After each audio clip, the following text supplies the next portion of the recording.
We move on and we turn back to Minneapolis and the ongoing clashes between the public and federal immigration and customs enforcement agents. An ICE officer shot a man during an arrest operation Wednesday night in Minneapolis after allegedly being attacked by men with shovels. In the wake of the latest wave of unrest, President Trump is threatening to use the Insurrection Act to deploy troops to the city. Governor Tim Walz, a Democrat, is now making a direct appeal to the president.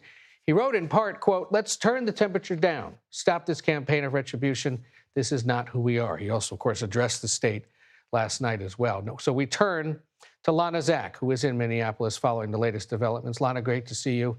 We've seen a growing number of physical disputes between ICE agents and the public. Set the scene for us today there in Minneapolis. Has it gotten any better, any worse? More volatile, I think, Ed, is how I would describe it. The tensions are high at this moment here at the vigil where Renee Good was killed just a week ago. Things are rather calm, but just a little bit away at the Whipple Federal Building, that's where agents have been bringing both targets of immigration enforcement and U.S. citizens who have been detained for protesting. Things have become explosive several times today. We've seen federal agents move in on the protesters, sometimes just pushing them back to the sidewalk, other times actually discharging what appears to be pepper spray and other types of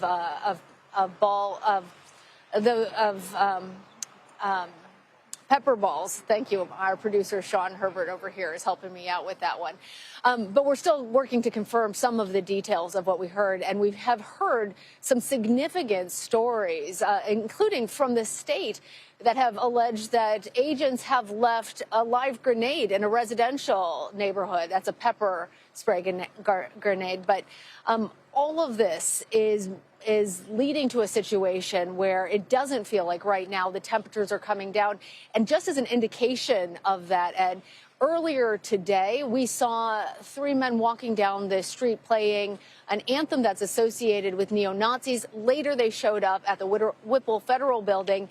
And so there are clearly some people who are spoiling for a fight. Yeah, that's unfortunate to hear that that continues.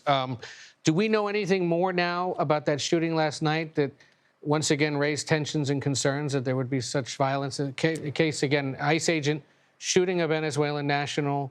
ICE says they were there to pick him up. What else do we know?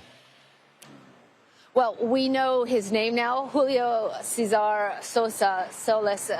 We also know that the federal government tells us he was shot in the leg. He was taken to the hospital. So was the agent. They say the agent was acting out of self-defense after Sosa Solis attacked him with either a shovel or a broom handle. They say he was trying to flee arrest and was joined by 2 other Venezuelan nationals. But the details, again, are what people are disputing. And so the Minnesota Bureau of Criminal Apprehension has announced now that they're going to do their own investigation into that incident. And that's significant given that they were frozen out of the federal investigation into Renee Good. All right, Lana Zak there in Minneapolis. Thanks to you and your team for continuing to cover that. We'll be in touch.